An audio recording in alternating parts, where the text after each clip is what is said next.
Trump says tariffs will make America rich, that foreign countries will pay billions, that it's the greatest economic weapon ever invented. But here's the thing, your grocery bill is higher, your electronics cost more, and that new car you wanted, yeah, good luck with that.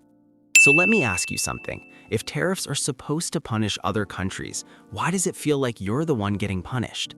Today, we're breaking down Trump's tariff war, who actually pays, how much it's costing you, and why nobody in power wants to admit the truth. Let's start with the basics. In early 2025, Trump announced a series of massive tariffs, and I mean massive. 25% on all goods from Canada and Mexico, 20% on everything from China. The justification? Stopping fentanyl and illegal immigration. But it didn't stop there. By April, Trump announced what he called Liberation Day, country-specific tariffs ranging from 10% to 41% on over 60 countries.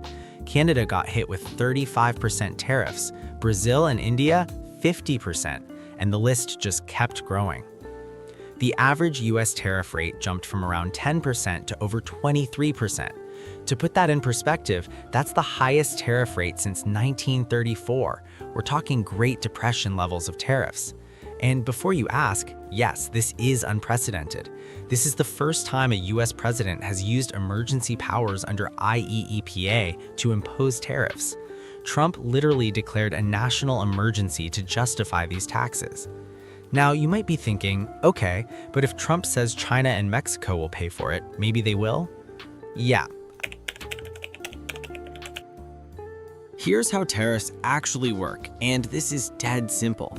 When a product crosses the US border, the American importer, not the foreign exporter, pays the tariff directly to US Customs FTD.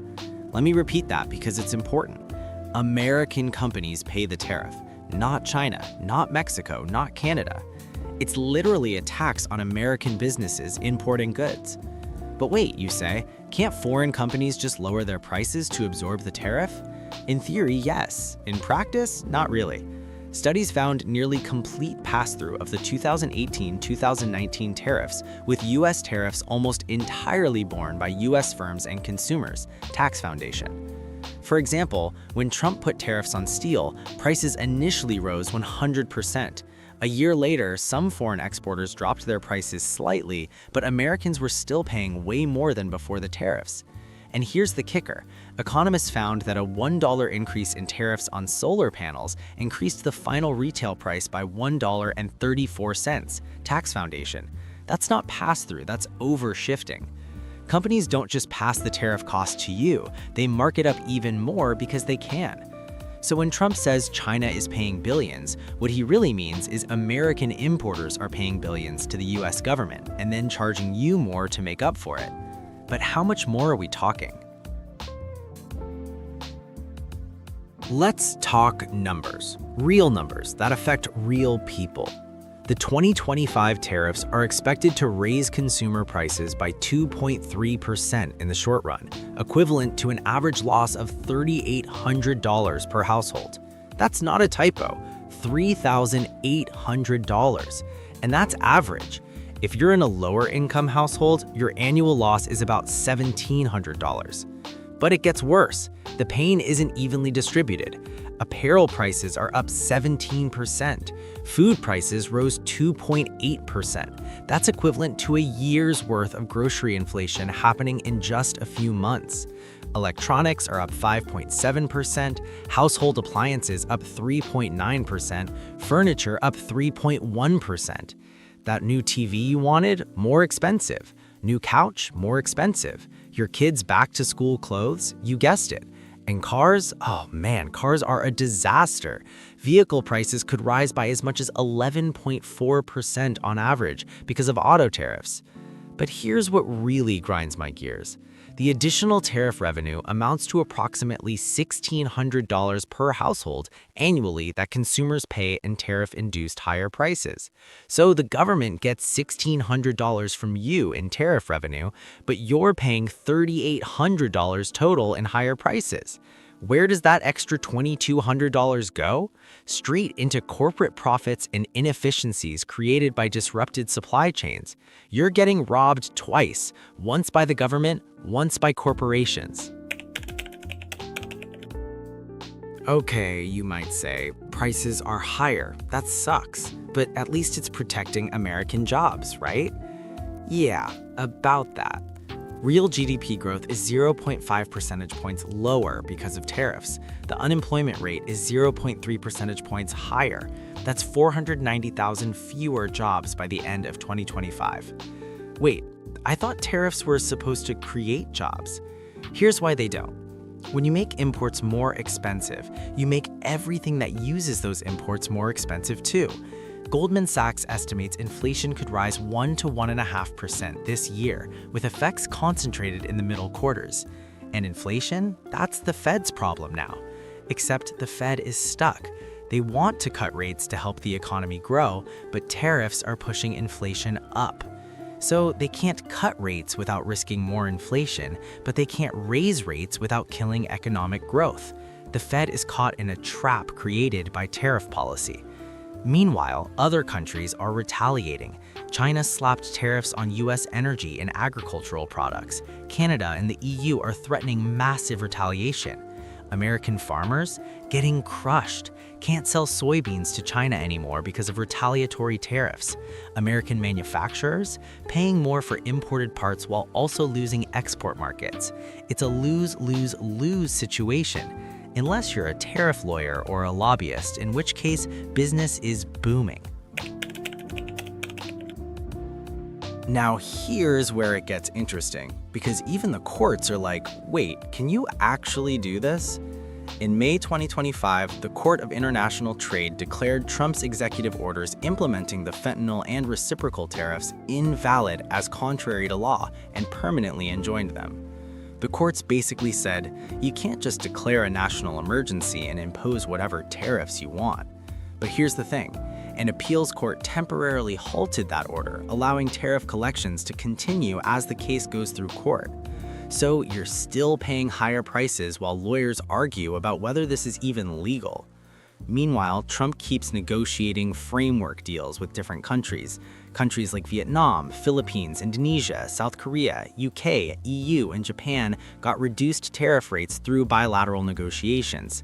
And with China, the US and China agreed to a 90-day reduction in tariffs in May, extended through November. But here's the pattern. Trump announces massive tariffs. Countries freak out. Trump negotiates them down slightly. He declares victory. Meanwhile, you're paying more than you were before any of this started. It's like someone punches you in the face, then offers you an ice pack and expects you to be grateful. So let's cut through the BS and talk about what's really happening. Claim: tariffs will bring manufacturing back to America. Reality: the US economy will be 0.5% smaller in the long run because of these tariffs. That's $180 billion in lost economic output every single year. Claim: other countries are paying for it.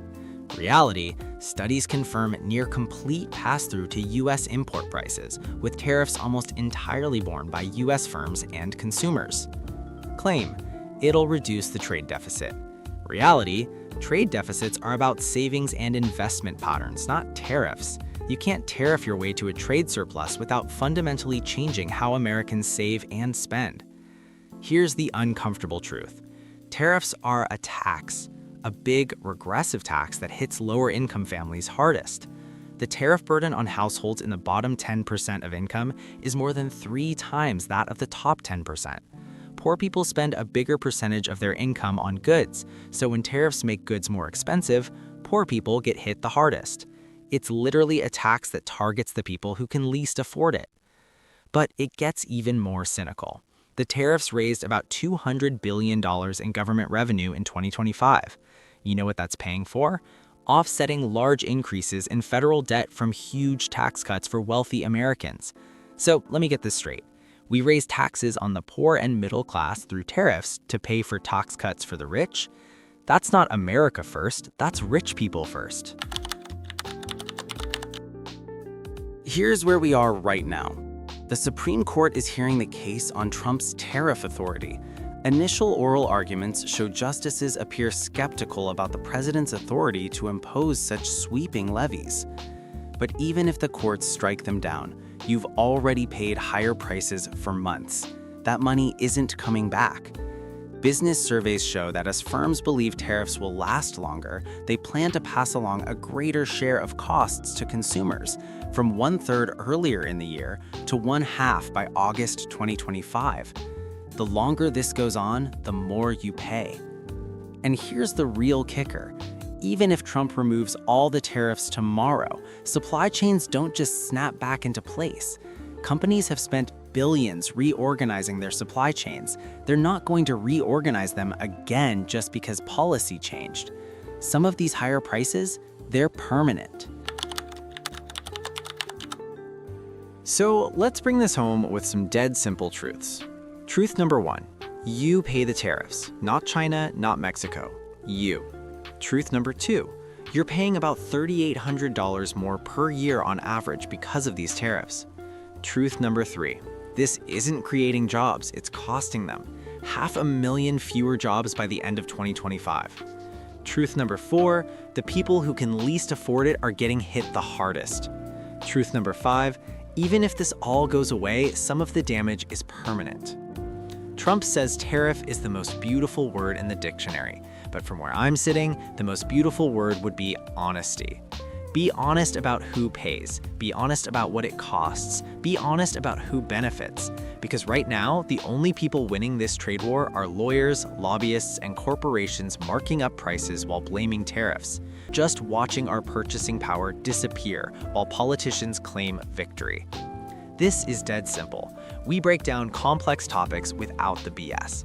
If you want more content like this, straight talk about economics, finance, and the policies that actually affect your life, hit that subscribe button. Drop a comment and tell me, how have tariffs affected you? What topic should we tackle next? Thanks for watching, and remember, if someone tells you economics is complicated, they're usually trying to hide something simple and uncomfortable.